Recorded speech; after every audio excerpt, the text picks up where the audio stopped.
Welcome back to the New Dad Podcast. I'm Jack, your host. This is episode 1 of season 1. First guest today is Pat Mclaughlin. Pat is a doctor in chiropractic. He's a very successful businessman, spending many years as a Great Clips franchisee and owns a couple of chiropractic practices. He is an author and a speaker. He's a very clear thinker and communicator, and is a student of life. He's an avid reader. He's read over 1,000 books. Most importantly, he's a good dad and a good husband. I met him in the business space, and I approached him a few years ago when I started my marketing agency, and he gave me a shot at my first account. Since then, he's been a phenomenal client.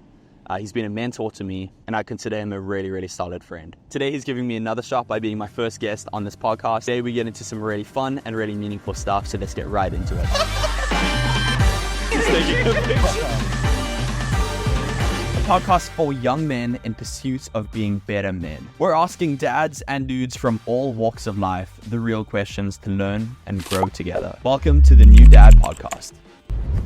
Thank you again for taking another shot on me. I don't take that for granted. I'd like to ask you, can you tell me the story of your life so far as a son? I'd like to start there. That's interesting.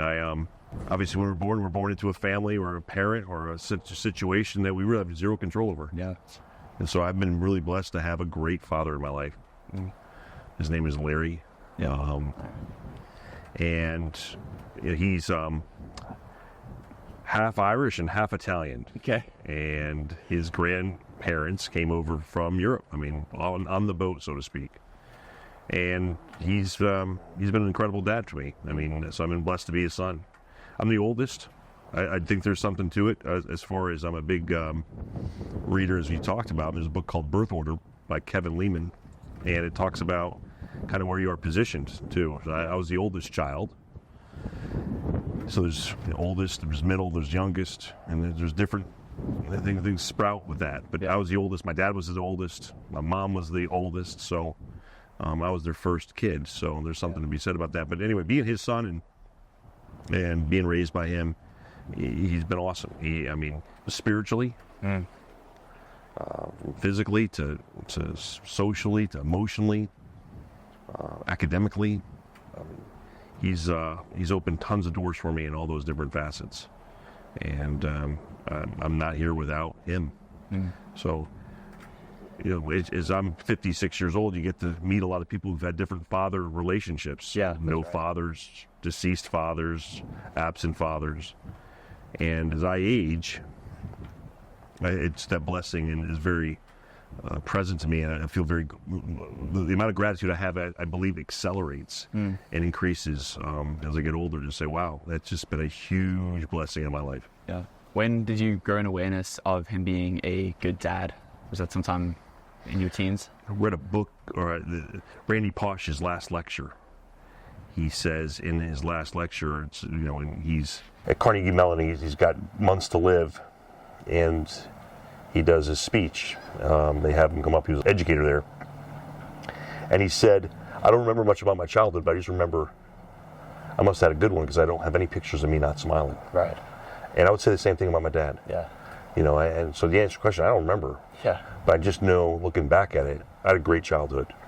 And pretty soon, you get to compare and say, okay, this guy's really sacrificed a lot for me. That's cool. He sacrificed a lot of professional accolades and wealth by keeping his gratitude. He worked for IBM, and IBM stands for I've been moved.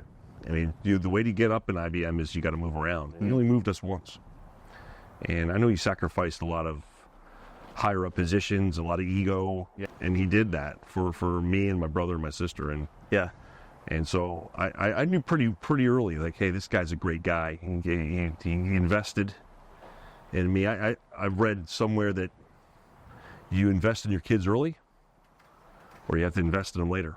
And it's a lot less expensive to invest in them early. Right. And my dad invested a ton in me when I was young. So wow. Pretty early, Jack, as far as knowing how great this guy was to me. And I wonder if that's the goal right off the bat there, is to have a childhood that you don't necessarily even remember, growing an awareness of when things were good or bad, because they were just solid. That's a great point. That's a good word to use. What were some of the things that you look back on since being a dad and you're particularly grateful about the way that your father fathered you? He was just a great example. I keep giving you some examples of other things that just kind of come into my head, so I'll just share them with you. But Yeah. I went and listened to a guy named John Roseman speak at St. Egbert's here in Morehead City Okay. about parenting. And I think my dad exemplified the exact thing. So Roseman said that your first 2 years as a parent, you're a caregiver. Yep. From years 3 to about 11 or 12, you're a disciplinarian. Yep. Sounds about right. 11, 12 to about 20, 22, 23, you're a mentor. Yeah. And then after that, you're their friend. My dad was to the T on that. Women probably caregive better at years 0 to 2. Yeah, right. And I'm sure he didn't do much diaper changing. My mom did most of it, I'm assuming. But he was a great disciplinarian. I mean, I remember him making sure I was, getting my act together. And then he was an incredible mentor, and he's an incredible friend today. So I think he went through those stages with me, and he was exemplified all that for me. I mean, to the T. That enough that he gave me a blueprint and an example to reproduce when I was blessed to have children myself. That's awesome, man. Larry Mclaughlin, Yes. the legend. In his own mind. But yeah, Right. he was a great human being, and I'm blessed he's still alive. He turns 79 years old next week. So That's awesome, I'm just blessed to have him. To have 56 years of a father in my life has been Wow. And I've had some doldrums here and gone through some highs and lows, and he's always there for me. Yeah. He is. I just pick up the phone and I called him on the way home from work today. I mean, it's just somebody who's always there. I think that's incredible, especially when you get older in parenting, to have somebody there. So I know what it feels like to have my dad as a caregiver, disciplinarian, mentor, and friend. I've just got to that friend. In fact, it was Father's Day the other day, and I gave my dad a call, and I said, Dad, you're one of my best friends. I've just kind of got to that stage in my life. What does it feel like to be 50, in your 50s, your dad's in your 70s?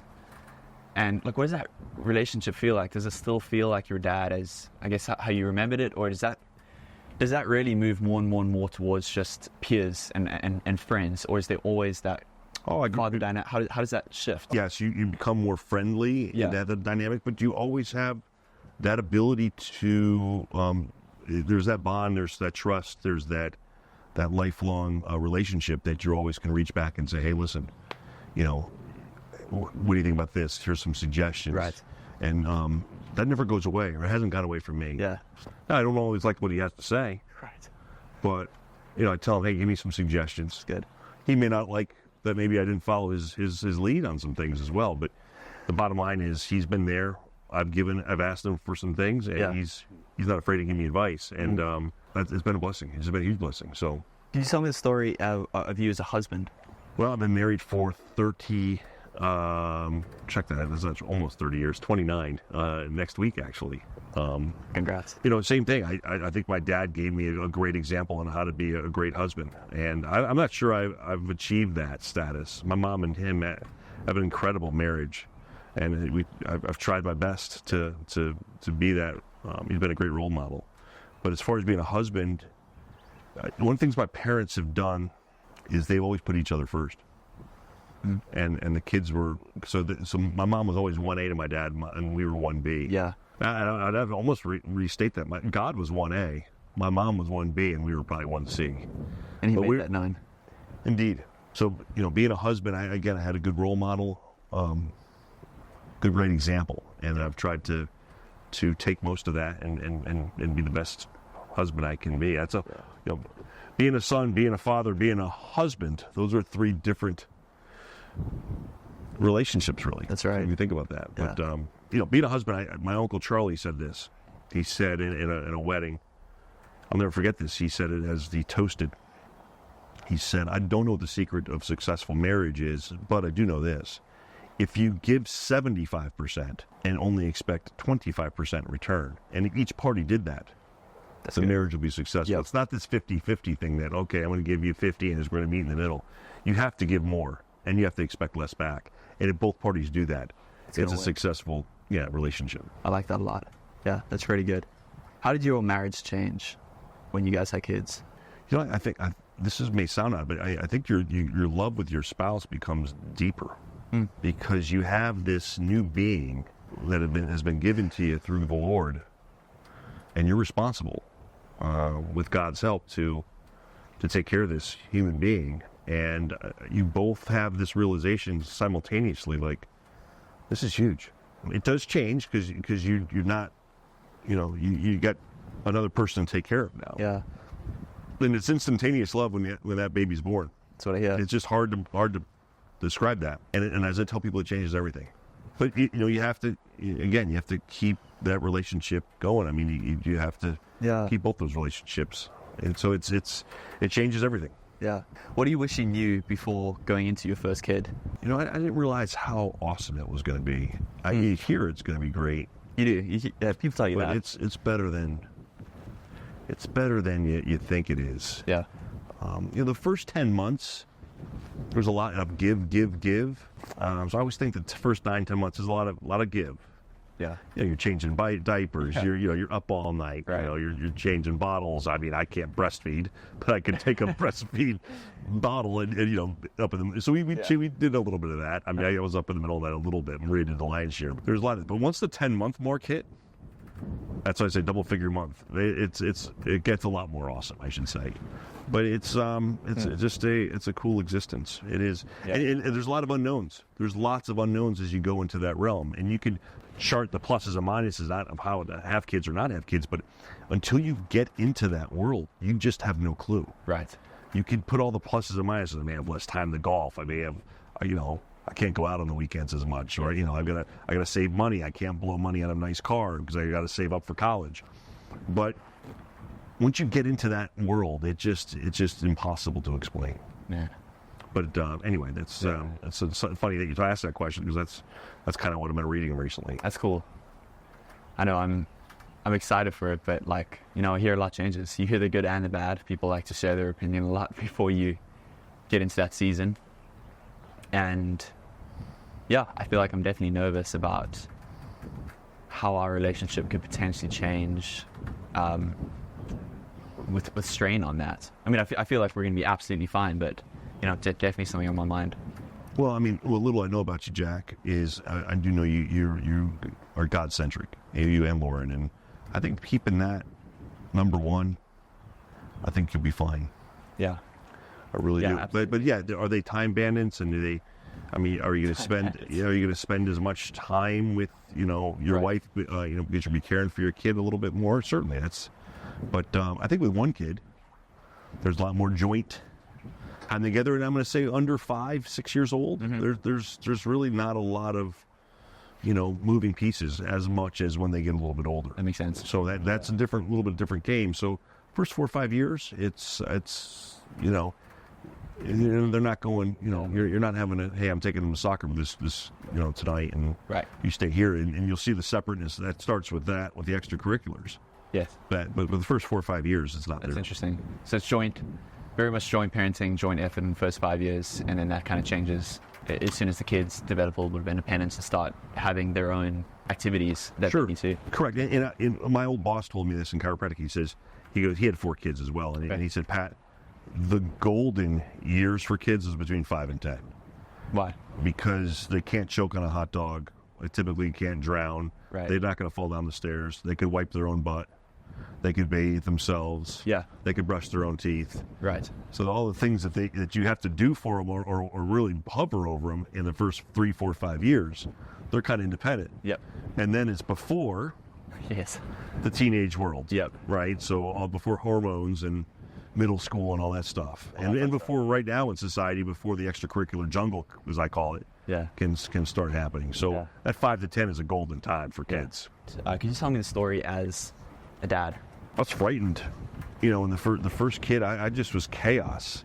My our first baby was born here in Morehead City, and it was just, we didn't know what we were doing. Yeah. I mean, no classes on this stuff, and we looked and read and listened to other people and try to remember, kind of what to do and how we were raised, but it's once it happens, it's boom. Right. So Maria's, Peyton took a while to come out. I mean, they were there like almost a day or two. We went to the hospital, came back, and it was Peyton's your oldest? Yeah, Peyton's my oldest. Yes, so she's 27 now. Okay. And she just it was chaotic. Just so the birthing process was difficult, and it was, nervous about that. She just didn't pop out. And had forceps and trying to vacuum extraction and to pull her out. Oh my goodness! So was that intense, by the way? It was intense. I feel like nothing prepares you for that. Yeah, but I tell you this. I mean, everybody says, "Oh, the birthing process was the greatest time in all 4 of our deliveries were terrible." So she took forever. She was vacuum extraction. I'll just go right to it. My second kid, Sean, he came out real easy, but he came out during Hurricane Bonnie. Oh, fun. So literally, we had a hurricane right smack in the middle of it, like right when it was hitting Morehead City in 1998. Good. So we had to figure out what to do with Peyton, right? She's 1. And so he came out fine. There was an effortless delivery. And the hurricane's happening out the window. Correct. And we just juggling chainsaws here to try to figure out what to do. So that was number 2. Third one's Parker. She's 25. Or she's 24, I'm sorry. And her shoulders got stuck. So she was 9 pounds, 6 ounces. So she's a big kid. Okay. And so there was some difficulty getting her out, and there was some chaos in the room. And then Ethan was 11 pounds, 3 ounces. He was just like a 2-year-old. And we found out how big he was just right at the time that he was delivered. And so we had to do a C-section. So Maria had 3 kids naturally. Yeah. And then a C-section that we had to accelerate because he was born on September 10th, which was in the 1-year anniversary of September 11th. So we didn't want to share a September 11th birthday. So, I mean, my point is there's lots of different intangibles in all these different deliveries. And for people to say, oh, it's the greatest experience I've ever had, I was 0 for 4. Yeah. I mean, none of those things were fun to me at all. So, but to go back to your original thing, once you had this first kid, it's, it's chaos. It's just like this. I mean, you recognize, okay, I got a car seat and I got a kid now. And you're driving home, and now what do we do with the kid, right? And it's just, my mom came in for 2 weeks, and that baby had colic and it was up all night. It was a disaster. I mean, you talk about 0 sleep. Maria starts crying, the baby's crying, my mom's, it just hit you like a frying pan up the forehead. It's just like, wow, this game's different. You got to get up and go to work. And it was just, you're concerned about your wife, how she handling this baby. It's intense. Okay, so those are the first few weeks there. What did life look like for you as a dad? Kind of as they got a little bit older, we went from 1 to 4. What did all that look like? Yeah, so my wife was about 30 when we had her first one, 29. Yeah. And so we decided, she wanted 5 kids. I wanted 3 because I grew up with 3.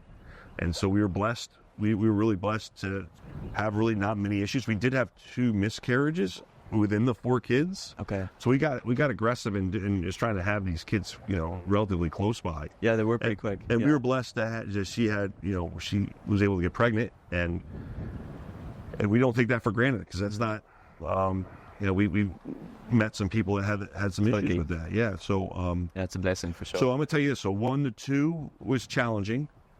But 2 to 3 is the most difficult step for us. Okay. And 3 to 4 was not a big deal. So if I had to rank them, going from 2 to 3 was number 1. Yeah. 1 to 2 was number 2. 0 to 1 was number 3. Yep. And 3 to 4, wasn't a big. And once you have 3, you can have 6 of them, I guess. Yeah, sure. And so you're already outnumbered. Yeah, it was. Yeah. So it was, and the kids start raising each other too. So that's where I reference that birth order book. That's where your oldest, your middle, your youngest become different kids because of how they're raised. So anyway, it happened fast. What was it like watching your dad, just circle back to that for a second, become a grandpa? I think there's a lot of pride. You'll hear this from, in my chiropractic practice, I've heard this hundreds of times. There's nothing better than being a grandparent. There's just something like grandchildren prepare you for heaven. Yeah. And one of the things, of course, they can give them back. They can have the fun with the kid, but they don't have to deal with all the rough stuff, right? Yeah, and so anyway, he loved being a grandfather, and he's been great to my kids. Do you have any regrets or just anything that you wish you did a little differently in hindsight, looking back on this first few years of parenting? I would say a few things. A is, and I'm writing a book on this right now, right? It's called The Bare Facts of Life, but it talks, which you can learn through a pet. But as far as human traits go, but being present, staying present. I think there's some pros and cons right now in raising a kid that we didn't have. Right? You know, when Marie and I got married, personal computers just came out. I'm dating myself. There was no smartphones. Yeah. We had no smartphones. So Wow. Yeah. I think that there's going to be challenges a little bit more with the technology people have. With, of course, the phone. You got to put that thing down. And you got to take care of you got to be present. So being present, I think, is the critical thing. I think there's no more important thing to do than be present. I think there's no more challenging to the thing today in 2024 than being present. So I think being present is critical. Two, I think with technology, I think it's easier to capture the memories. Yeah. You know, I don't even know where all my videos are for my kids. I mean, I have these video cameras. I don't even know where the tapes are. Right. But I think capturing it, memorializing things that you're going to have right now is going to be a lot easier. So, I mean, I don't think I was a great scrapbooker and putting all the pictures. I don't even know where some of these things are, which is, heartbreaking a little bit. I got to find them and dig them out. But so I think that you're going to have a big advantage on one, and I think a disadvantage on the other. Sword. And then, I think it's experiences. I think chasing experiences with your kids is critical. Yeah. And from reading to them to just being with them, to take them to the beach, take them to the aquarium. You know, my biggest regret, I never took my kids when they were young to Disney World. Really? Yeah, I regret that. Lauren's already got that one locked. Yeah. So you got we've got a date. Yeah. So I do. I think that was a loss for me personally, and anyway, I'm not going to blame that one on my wife, but yeah, we just didn't take them. We did a lot of things with our kids that we created great memories. Yeah. But I think that's it. Create memories, be present. Love is unconditional, and be positive. Positive, but be a parent. I think that's critical. I think that's the thing that I think we did. My wife and I'm proud of that. I think you see some parents err on the side of trying to be friends too early. You're a parent. Don't ever forget that. Interesting. I want respect for my kids. Yes. I don't necessarily have my kids need to like me all the time. Right. When I'm going through the developmental processes. Exactly. Right. Because I mean, there's standards. There's some, you want to incorporate good morals with your kids, and yep. A lot of that has to say, no, and disciplining them and doing what you got to do to make sure that they're crossing the line. I'm far from perfect, but I think it's important to be a parent. I think I was a parent when I needed to be a parent. Yeah. That's one of the most confusing things that I see in the world today when I observe the parenting scene is like, what does discipline look like? And I wasn't around more than 24 years ago, so I wasn't sure, but it seemed like there was more of a general consensus on what discipline looked like versus the hot mess of a conversation that it is now. Has that been your experience? It's like, has the conversation on like discipline, how to discipline your kids, has that changed in your perspective in the last 24 years? Because it feels like it has to me. Yeah, I agree. I think we were old school. I was raised old school. Right. Even the fact that it's called old school now. Yeah, it's correct. And there's tons of different literature on this. Okay. Good or bad. Yeah. We probably raised our kids a little old school. I think I was raised old school. You can define old school. Right. And I think you're going to have a lot of fun on this podcast discussing that one topic. Exactly. And I think you're going to see lots of different opinions on that. I just think that I think earning your kids' respect, however that needs to be achieved, right, is a critical piece. That they need to respect your authority at least to a point. That's part of parenting, in my opinion. Right or wrong, I think that's an important part of parenting. Man, that's so good. So you've been a chiropractor for your entire professional career. You studied that in school. Remind me, when did you move into the business space parallel to the chiropractic? I moved into Great Clips in 2009.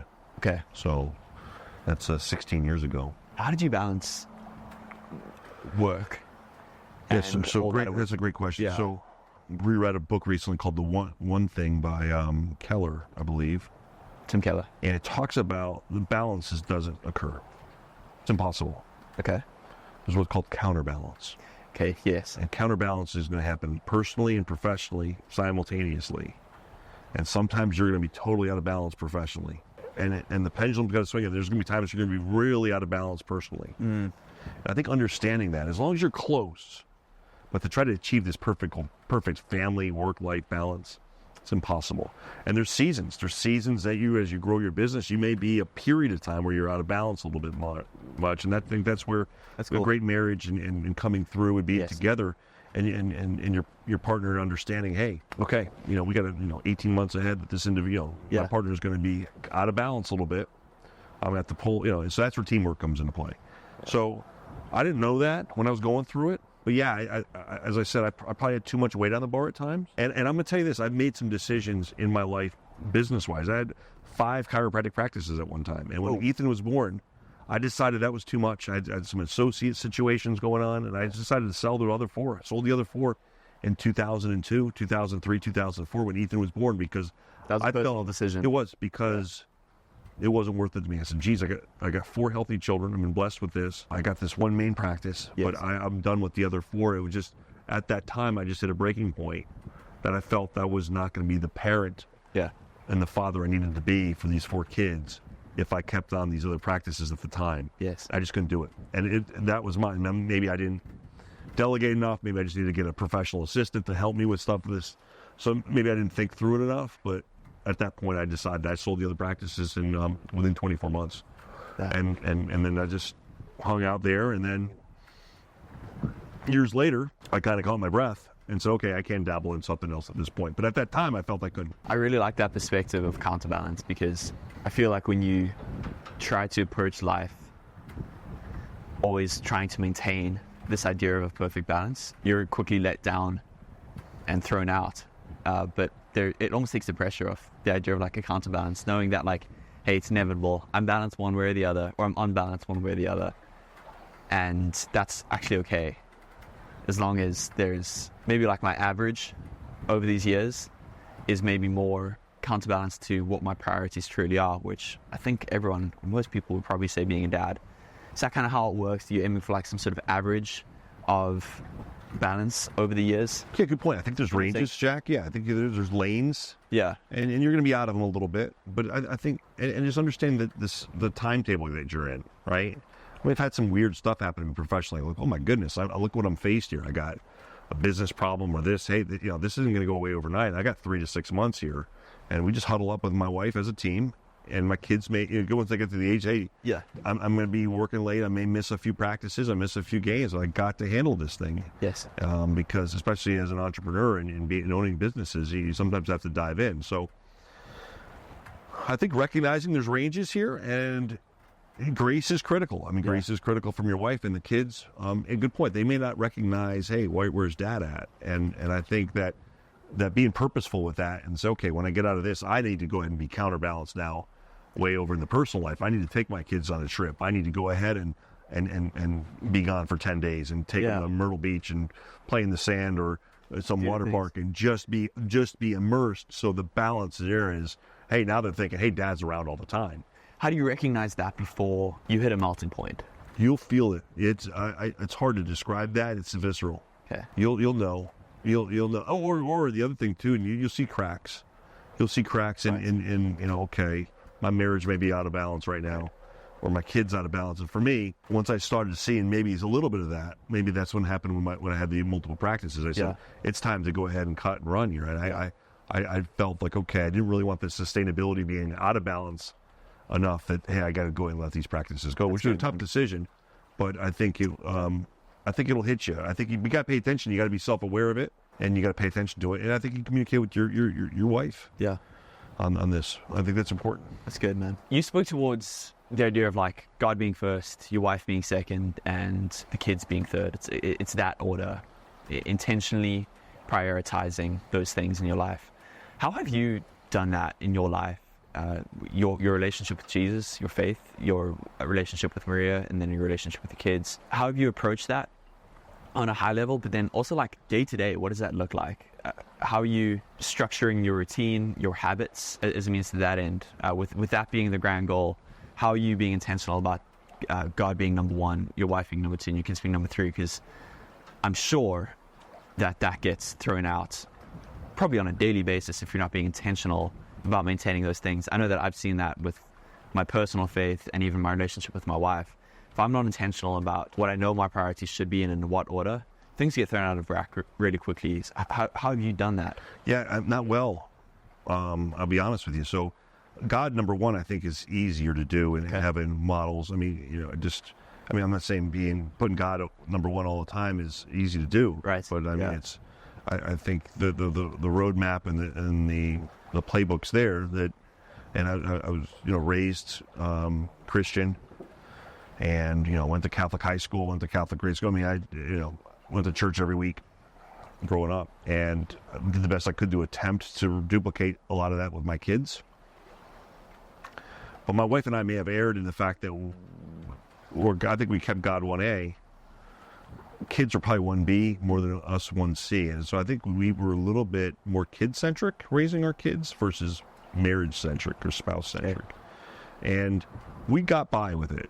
But I think that the same thing going about balance, right? Right. Maybe the shifting those things is recognizing, okay, we're really, kid-centric here. I mean, we need to get more me and you-centric. And we've survived, but I mean, I think that's not a regret, but if I had to be charting, maybe hey, they could have done something better or differently. We probably should have been more spouse centric. My brother, for example, he has a date with his wife every week. Maria and I were not that intentional about that.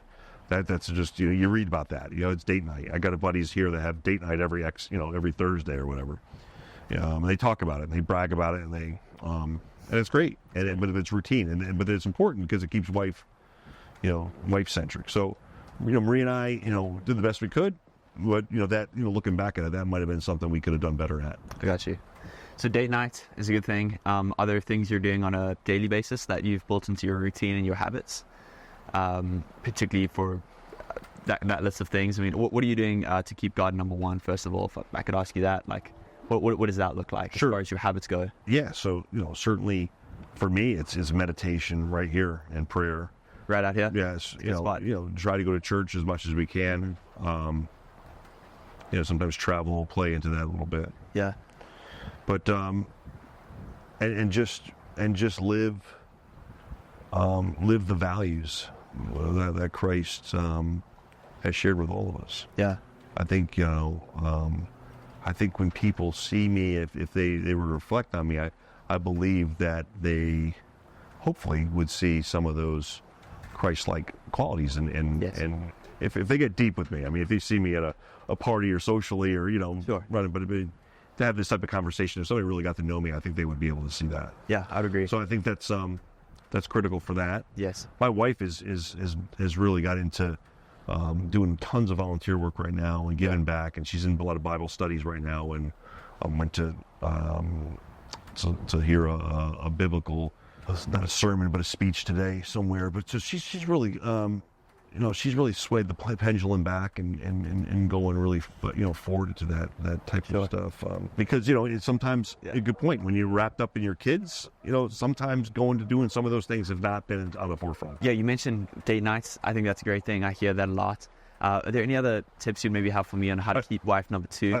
I do. I mean, it's just communication. Okay. I think, and just even setting the time, table for, hey, we got to go and meet on this. Building it whether it's your calendar, whether it's finances, whether, hey, when are we going to go on this vacation? When are we going? It's treat it like a business. Right. Meet. Yes. Talk. Take the time, and you guys both have to do that, because if you don't, the things will build up. Yeah, that's good. Things 50% of the time, the first sign of a heart attack is what? Death. That heart breaks down and breaks down and breaks down and breaks down slowly, and then, and I think that if you don't communicate with your spouse, things build up enough that next thing, I'm not saying you have a death of a relationship, but it just spikes, and then you wake up and it's like, what the heck happened here? And I think communicating and just trying to be on the same page is critical. But I mean, until when it's all said and done, it's just having them together right now, and whether it's Thanksgiving, Christmas, Memorial Day, they're all here. And just there's nothing better. There's nothing better. There's statistics show that people with children, they live longer than those without them. And wow, that's the stats. Those are statistics, because you have somebody to live for, you have somebody to serve, you have somebody to give yourself up. And that's what life's all about, isn't it? Serving others and that's right. Having children, they make that mandatory. you go through the highs, you go through the lows. And I'm going to say this too, as my kids have aged now. So, I mean, I've got a 21-year-old, a 24, 25, and a 27-year-old. It's small kids, small problems. Big kids, big problems. And not that I have big problems with my kids right now, but I mean, the stuff that we're talking now about is, could be relationships, could be what job to take, where do I live, what apartment complex should I be in? I mean, there's more on the line right now that, hey, Dad, I don't like this kid on my soccer team, or I'm not getting along, Sure. It's a smaller problem. So anyway, that's lots to look forward to. But man, Pat, this is not the last time I'd like to talk in this format. I'd love to do this again, but I'm aware of time. Last thing is, I know you have this book that you're finishing up on, Bare Facts of Life, and you've got another book in the works. Just for anyone that wants to find me, you're a great thinker and great communicator. Yeah, so the website, give me the elevator pitch for drpatmclaughlin.com. drpatmclaughlin.com. Yeah, DRPAT, McLaughlin.com. They could tell me about the book. Give me the sure. I've read it, but yeah. So it's I had a traumatic experience with one of my dogs. He unfortunately passed away on this dock. I had a seizure and he drowned. Yeah. And I fought some depression afterwards for a couple months after that, and really questioned lots of things in my life. And found this. I did a TEDx talk on this, and I couldn't get through TEDx. I got denied, and woke up in the middle of the night. It was like divine intervention that, hey, that talks more like this book. So it's a small 110-page book. It's a 30-minute read. Yep. 25 pictures of my dog in it. But it's called The Bare Facts of Life, and it's really 6 things that I've kind of reflected on that we as humans can learn through our furry friend dogs. And so it kind of came to me, and what's interesting, it's universal. The 6 things that a dog can teach you is universal in every dog, but also in every well-lived life. That's good. And it'll be out in Amazon and Barnes & Noble and all that stuff in July. Same, can they find it at your website? Yes, they'll be able to, yep. Bare Facts of Life. The Bare Facts of Life. Quick 30-minute read. Yeah. And you can reach me at drpatmclaughlin.com or drpatmclaughlin@gmail.com. Okay, fantastic. I've read that book, and I mean, it's a tearjerker, and it'll teach you some things. It's very well written.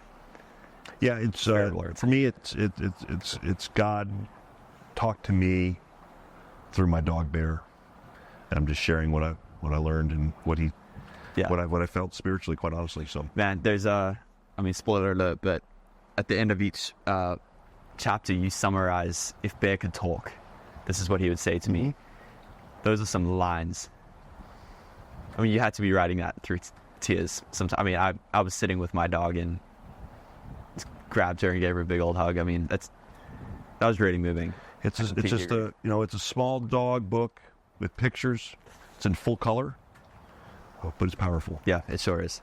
Hey, Pat, thank you so much for your time and your thoughts. I do not take that for granted. Jack, I can't wait to see you and Lauren with this new baby. Yeah, I'm psyched for both of you guys. Are going to be incredible parents, and I appreciate having me on your podcast today. And hopefully, we shared some nuggets that you can take, and maying somebody who's listening to this will take as well. Okay, awesome. Thanks, Pat.